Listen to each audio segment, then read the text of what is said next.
Plaintiff John Pirro says a year after he started dating the defendant, he discovered she was a crack addict. John says after she got sober, they got married. But the defendant soon relapsed, and John is desperate to get her some help. He's also suing her for unpaid loans. Defendant Dominique Jones first used crack 5 years ago, and now she's a full-blown crack addict. However, Dominique always promised John that if she got to meet Judge Mathis, she would put more effort into her recovery, and she hopes to turn her life around today. All rise. This court is now in session. The Honorable Judge Greg Mathis presiding.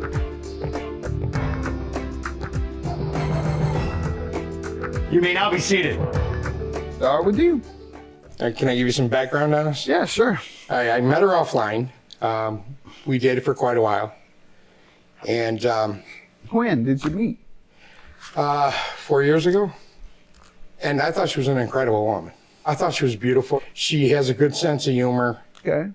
And then as our dating relationship went on, I realized that she had a problem, What type of problem? a drug problem, crack. When did you realize that? Probably about a year into our dating relationship. I'm And laughing because I frequently say that you should date about a year before you marry a person, because I say, quote unquote, they can hide a crack habit for up to a year before you find out. And you're telling me it's exactly what I've been saying to people for 23 years. And it happened just as I always predict. That 1 year mark, you discovered she was on crack. Your Honor, I offered to try to help you. Let's get. I'm just saying how it took you so long to Right. discover that, and that's why people should wait to make big moves like marriage or perhaps even moving in together with a person until they about a year you need to see what the deal is. And might take you a minute to figure it out. Crackheads are the slickest people in the world. But is she in recovery? No. Okay. Recovering crack addict, I'll say recovering addict. But people who come in here and act like they're not on crack and they've never been and they doing this silly laughing and all that, I call them crackheads. Go ahead, So then, sir. after I discovered that, like I said, I tried to get her to go to rehab. But I do love her very much. So I ended up separating. I ended up ending the relationship. When? 2 years ago. How did you try and get her help? I called around to rehab places. Mm-hmm. I tried to convince her that this would be the best for me, her, because she's an incredible woman. Okay. She really is. Good. What was she saying when you said, let's get help? Oh, I'll do it. Give me a date, like I'll do it December 1st or I'll do it January, And it was always a put-off date. Yeah. And she did end up going to rehab when we split up. Okay, good. So we did end up getting back together. We were together for probably 6 months, 7 months. Starting when? 2021. All right. And what happened? Well, I thought, again, she was doing great. She seemed to be doing great. So that's when I did propose to her. We did get married. She never moved in. She kept her own apartment. Did she tell you why? She had to wait for her lease to end. Okay. Well, that's when I discovered she was using again. Okay. That's Okay. why she's there. And I've tried to tell her so many times. She knows this. I love her. I think she's an incredible woman. And I know our family loves her. She just needs, to get some help, Your Honor. Let me hear from you, ma'am. He's absolutely right. I do have an addiction. And prior to why he's here, I'm here personally because I always told my husband that if I ever got to meet Judge Mathis and have this talk that we're somewhat having now, that I would really try and put more effort into being clean and staying clean. I know what I'm saying, but to actually be here, it's like, oh, wow, this ain't no joke. So, long story short, I always told him that if I got to meet you, have a conversation with you, as far as my addiction and where I want to be in life. I always said, to me, I feel like in my heart that would make me stop. Right. I don't know why. It's Doing you. your addiction, you have been telling him that if you could just talk to me, you'd stop? Literally. I don't know what it is about him. I've kept my research on you. And I've followed you very closely. And I'm like, you know what? The things that you've been through and you've made something of your life, obviously you're a judge. I felt like you could offer me words of wisdom or point me in the right direction, because I'm not a self-motivator anymore. I'm one of those people that you gotta, and I'm being honest. And I always said to myself, you know, Judge Mathis can make it in life and do how he doing and still be a human being. I could do it too. I'm so touched by that. You have been telling him that if you could just talk to me, you'd stop? Literally. I don't know what it is about him. I've kept my research on you. And I've followed you very closely. And I always said to myself, you know, Judge Mathis can make it in life and do how he doing and still be a human being. I could do it too. I'm so touched by that. Plaintiff John Pirro is suing his wife, who admits she became a crack addict 5 years ago after her ex shot at her. Some of it has to do with the love I show in helping addicts to recover. Right. The healing that I seek. Even though I have my own unique ways of going about it, my attempt always is to try and heal people when they come here. Someone said about me, they said, I must be suffering from crack trauma from my life experiences. And I thought about it. They are absolutely right. They were absolutely right. I was traumatized for decades by crack addicts. Some very close to me that altered my life because of their addiction, altered and caused others to suffer, children to suffer and be traumatized by their drug addiction. And so I guess that did traumatize me, being a part of that and seeing all the other crack addicts that were close to me, I'd grown up with as kids, just playing, and you're my best friend, and we did everything together. And then now I got to see you as a crack addict, because I'm still coming back to the neighborhood. I'm still going back to the houses where the women I respected and the dads I respected, I'm going by to see them because I still identify most with that community. And so it's hurtful for me to see that, and it's been traumatizing over the years, I'm finding. And so that's probably where my heart for healing and my obsession with crack comes from. And it might be therapy when I have fun and talk about folks and ask them if they're on crack. So that might be the therapy that I need in addition to helping you all heal. And so it's a big compliment to me. Thank you so much. No problem. For letting me know that I am being effective, and even have folks who want to come before me because they think if they see and talk to me that their life will be changed. And that's the highest compliment I could receive. And then I want you to come back once you've healed. Absolutely. All right, like Luke says, you don't think I know my Bible. I think you know. Y'all don't think I know my Bible. I Y'all want feeling me, you had one. Y'all want me to give you a sermon? Yeah. Yeah. Want a sermon? Yeah. Luke will tell you that Jesus came upon 10 lepers. 10 lepers, they were outcasts of their day, looked down upon, shunned, sick, diseased, had been failed by the education system of their day. Couldn't get hired because they were lepers. Lo and behold came Jesus. I know everybody look down on you. I know everybody don't understand why you're lepers and how you got diseased, but I do. And I'm gonna heal all 10 of y'all. And he did.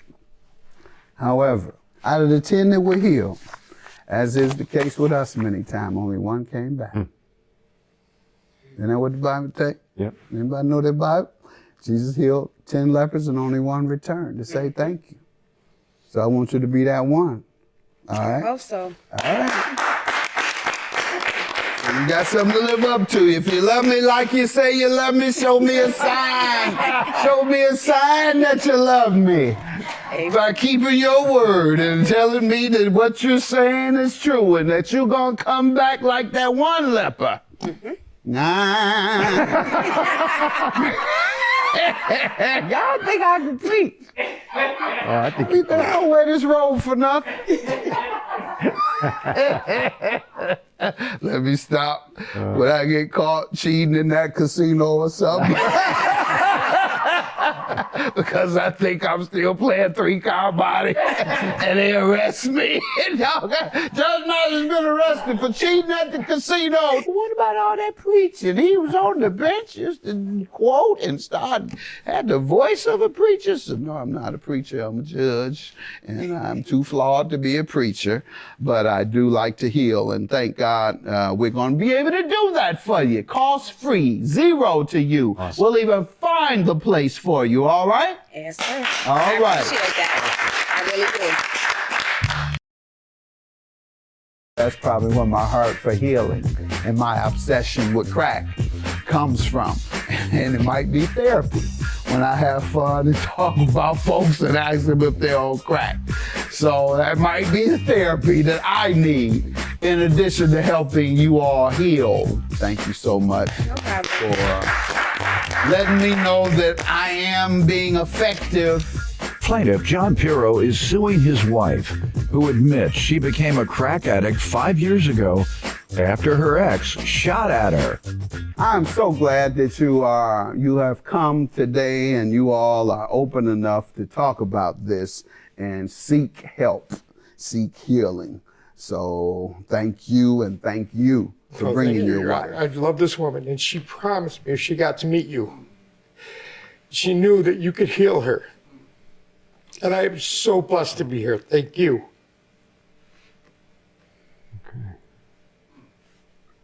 All right. What's the loans for? Well, during COVID, when we weren't together, I loaned her some money. I knew she wasn't working, so I was trying to help her out. And then when we actually did reconnect, we were just friends at that point. When we actually did reconnect and everything, she kept saying, oh, you know, I'm gonna get a job and I'm gonna pay you back. And I'm like, okay. And I said, well, that would be great because that would show some responsibility. I thought maybe it would help her in her own way. You know, you borrowed the money, pay it back. It's a good lesson. Maybe it'll work. Maybe you'll stop hanging with the same people. I had a nephew that died from crack. And one thing, I used to try to go to NA meetings with him. And I remember one thing was always the people, places, and things. And I've never forgotten that. And that's what I used to try to tell my beautiful wife. It's the people, it's the places, and the things. You have to change. If you don't change those things, you're stuck in the same rut. So with the intent of that she was going to pay me back. I mean, sometimes I know she had to pay utility bills or she had to pay whatever. I get that. But I also felt you need to be responsible enough to pay the money back. And this is before you all married. She agreed to pay you. There was a small amount after we were married. Let me hear from you, ma'am. Judge Mathis, he's absolutely right. And I'm just not going to sugarcoat it. Everything that I did borrow, because my bills, that's one thing about me. I've been always good at keeping my bills, a roof over your head. And I'm not going to lie to you, Judge Mathis. I'm on national television, so I'm just like, listen, a lot of the money that I borrowed went to my addiction. And I think, I think he kind of knew, but you know, when somebody love you, it's almost like I'm playing the heart of the strings, and I'm not being funny. Not because I don't love him, it's that drug is something else. And, you know, he would say things like, because, you know, when I smoke, we'll sit and we'll talk. We'll have hours of conversation, you know, because I'm still healing from prior things. Not saying, they call it rationalization when I went to rehab. But, you know, I always tell people, you never know what a person went through to get to where they at. So, because he would listen to me, you know, at the end of the conversation, it's like, oh, I ain't got no more drugs, crap. You know, like, well, baby, I got to go, you know, pay the bill or the phone bill. No, I'm good. He know I'm going to pay my bills. So I kind of feel bad, and I do need to pay him back. But, Judge, I'm not going to lie to you, that drug is something else. Like, I'll have a pocket full of money on my way to his house. You don't have to tell me. So he's absolutely right. And I still plan on paying it back at some point. You know what I mean? It's just that now, this year, I realize, like, my habit is... and I have the right intent. But like he said, when I walk out them doors, it's a whole new ball game for me. I'm more or less a follower.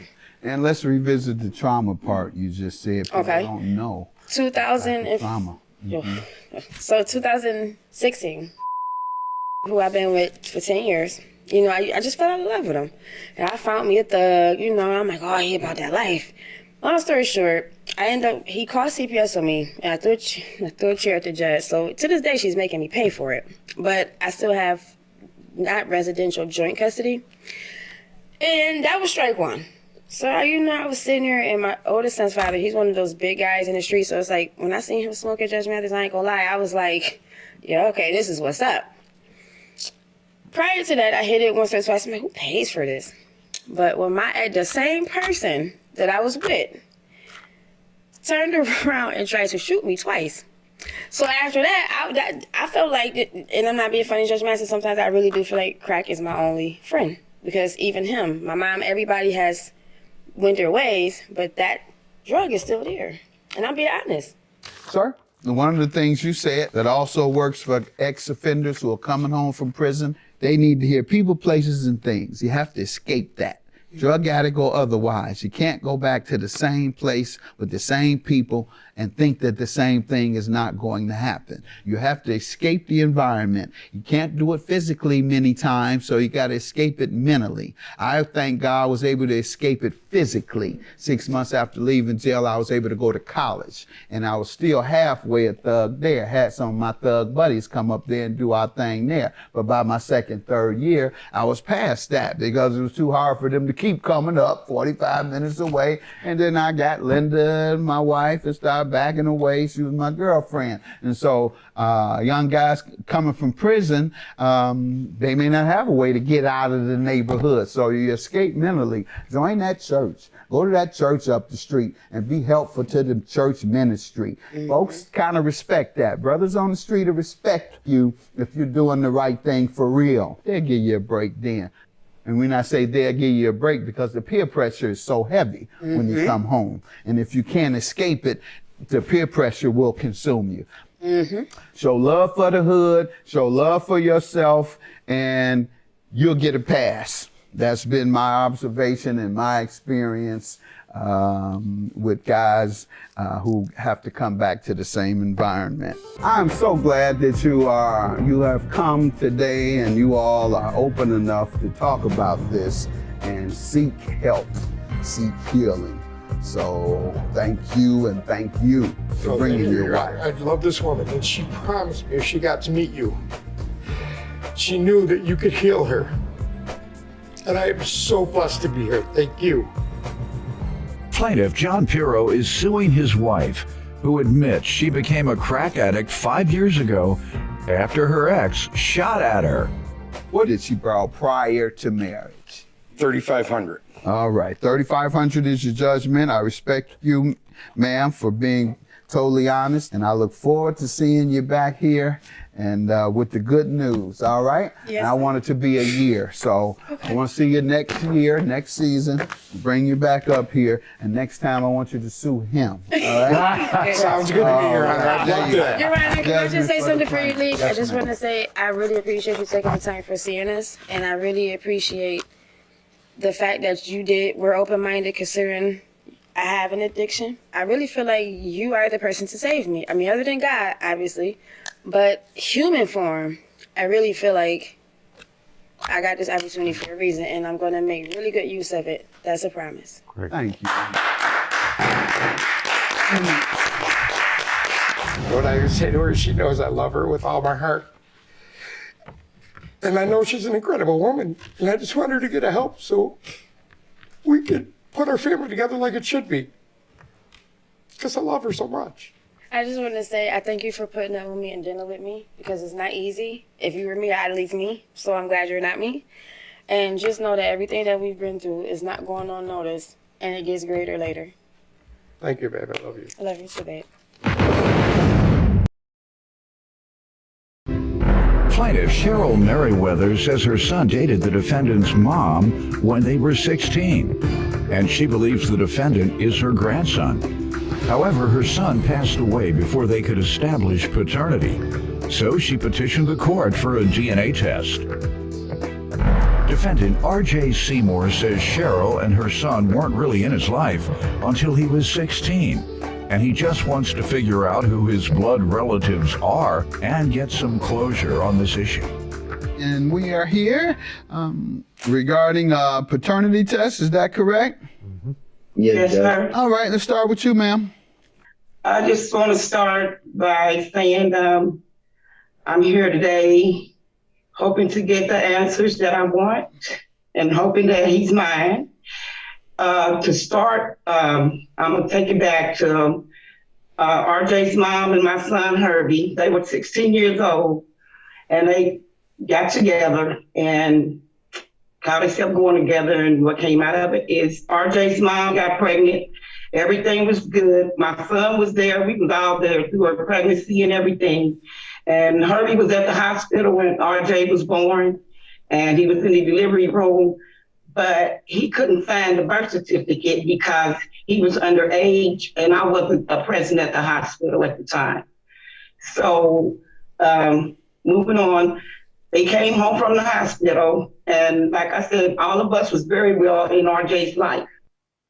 And he was a joy to me. That was my first grandson, my first grandchild, and I spoiled him rotten. So when RJ was about 1, he was down to my house, and they lived down the street from us. And an incident had happened where a baby was killed in the household. So DCS came in and they removed RJ. So after that, we didn't see RJ. We didn't see RJ till RJ was like about 3 or 4 years old. He had got adopted out. He had got, the spouse, he got adopted. But RJ's mom knew where he was and everything, and she kept us up to date on him. Why didn't you adopt him? Yeah. Why didn't you adopt him? Because DNA it hadn't been established if Herbie was his father or not. Didn't have to be. You remember you spoiled him rotten. You thought so when you were spoiling him rotten. And how do you spoil a child rotten before age 1? What does that mean? It will spoil a baby rotten at age 1. All they want is milk. But you can't, honey. Everywhere I went, he went, and whatever he wanted, he got. What exactly did he want? He food, toys, love. Milk, like I said. Oh, he said, give me what toys? Okay, never mind, man. You know how you sound. I believe you alone. Okay. All right, but getting back to the serious nature of this, he has some questions that I have. I heard him say, yeah, right, when I asked, why didn't you all adopt him then? You came back into his life at age 3. Why did you come back into his life at age 3 or 4? Plaintiff Cheryl Merriweather believes the defendant is her grandson, but she petitioned the court for a DNA test because her son was unable to establish paternity before he passed away. Let me tell you what you told me. You said, we didn't see him for 3 or 4 years until then, and then we were so glad to see him again. Why didn't you adopt him? Well, I wasn't sure he was ours. Herbie got locked up. Herbie got locked up and sent away to boys' school. And he was gone for 6 months. During that course, since Herbie was in the household, when the things happened with the baby in the household, Herbie was down there. So they was bringing Herbie back and forth to court at juvenile center.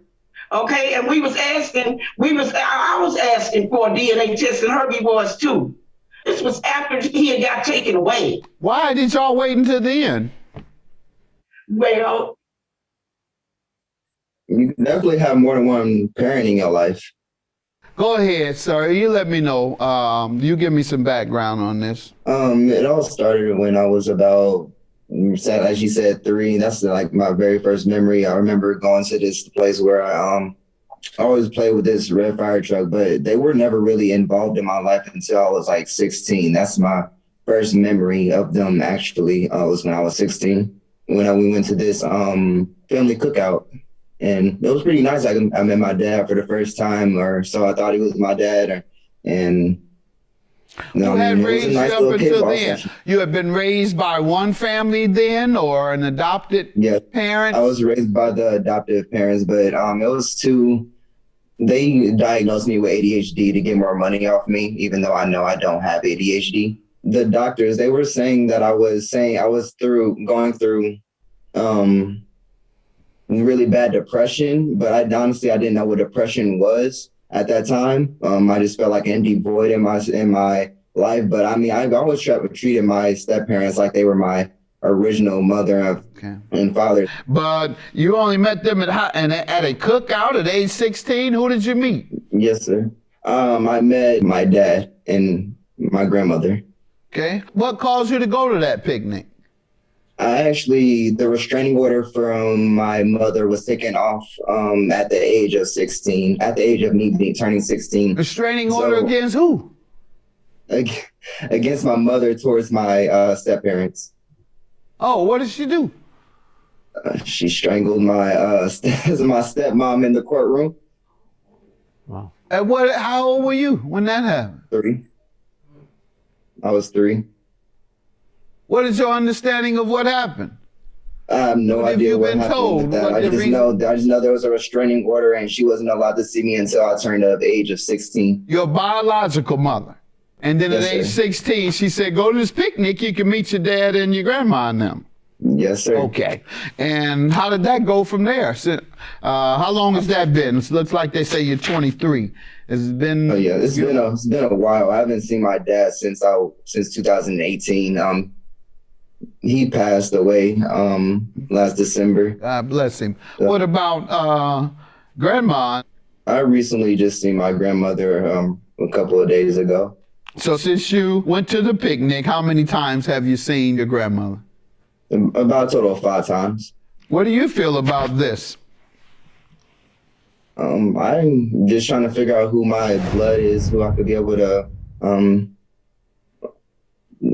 call my family, because growing up without really much of a family, having new foster kids inside your home every other year and building a bond with somebody and then having them get taken away for about 15 years, it's really hard to build a bond with somebody and connect with someone. That has to be so stressful. I mean, that has to be so, I guess they just, I hate to use the word, but sad. It is very stressful. That's why I make music. Since September of 2020, I've been making music. I made about 27 songs so far. Good. All professional sounding and everything. And it just helps me get through my days because, I mean, I don't really talk to anybody or have any connection with anybody due to What's the longest time you've stayed with a foster child, was in the household with you and then moved? It was my most recent one. He's currently inside of a mental hospital. My step-parents put him inside of a mental hospital for quote unquote burning down the house. But the house isn't really burned down at all. How long did he live with you guys? For about 7 years. 7-year bond. All right. Prior to that, say when you were in your teenage years, how long were your bonds and your adolescent years? 3-4 months. It was, about 3-4 months. On average? Yes, sir. Anytime 6 months or a year? No, I could go through a whole list of names of foster kids that I still remember to And how this would day. you feel when they came in? Would you think that they're going to be there for a while as brother or sister? Yes, sir. I thought that they were going to be adopted just like me. I thought being adopted was the best thing in the world. And then they would just disappear. Yes, sir. Plaintiff Cheryl Merriweather believes the defendant is her grandson, but she petitioned the court for a DNA test because her son was unable to establish paternity before he passed away. I'm going into this because I want people to know who have so many challenges that they will allow their child to go into the foster system, that your child is going to be hurt repeatedly over and over every 3 to 6 months, over and over, because it's like going to a new school every 3 to 6 months. That's what it's like. Yeah. From what I'm hearing. And from my observation in general. That's why I'm going there with you and trying to help educate the public with me. And I appreciate this because people just do things and they don't realize the impact. You know, and I don't like criticizing people as much unless I explain the impact first. Then I say you've chosen crack over your child and your child is being traumatized every 3 to 6 months while you smoking crack or using opioids or using heroin. Parents and others need to be aware of what they're subjecting their child to when the child has to go under foster care. This is what's happening with your child.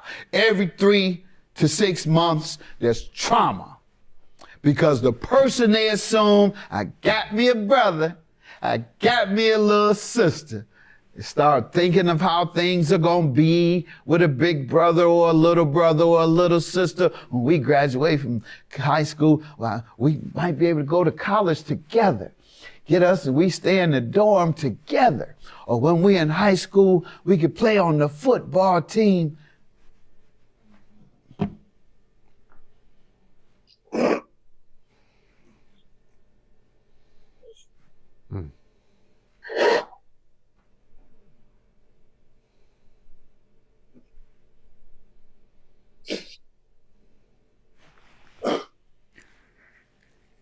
And then 3 to 6 months later, that child is gone. That brother that you had so much hopes for in your life is gone. Then it happens next year. Then it happens the next year. And your hopes are dashed every 3 to 6 months all your life. That's what you all are doing, folks.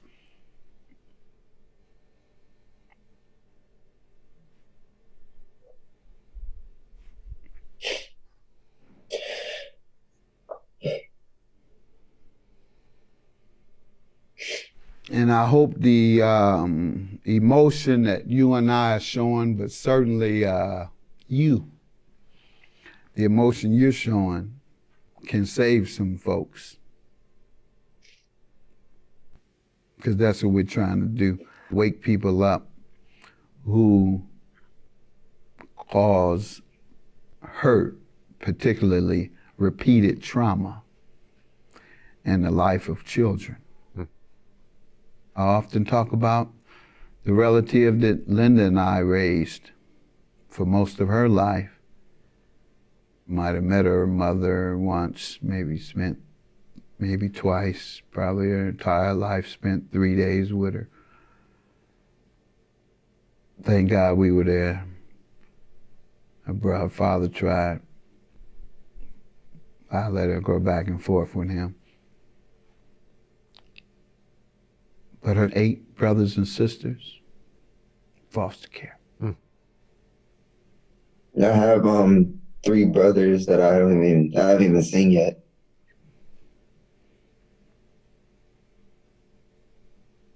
Like blood brothers that I haven't seen yet.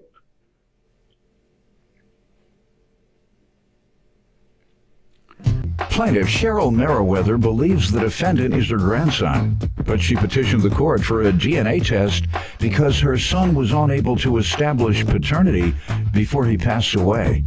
Hopefully those who risk having their children removed based on your behavior, whether it's abuse, neglect caused by your drug addiction, and the foster care system itself, the rules and the laws we need to pay more attention to, because there are instances when it is unfair to keep a child in foster care when the parent has made a full recovery. From what I understand, some children, they'll stay in foster care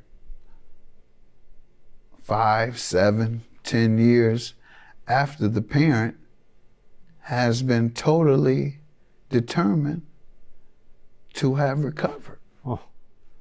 They'll get letters from a rehab that might have been 3 years early and then come with all kind of evidence that I've been totally recovered from drugs, or there's been no abuse and neglect. I've had new babies and there's never been a complaint, because they can't take a new baby for you if there's not a complaint about that. So I've had 4 other kids since then, Your Honor, and everything is fine. You can act with, if you want me to bring them in, and you can talk to them and ask them how their life has been, and have I been on drugs, or have I abused or neglected them?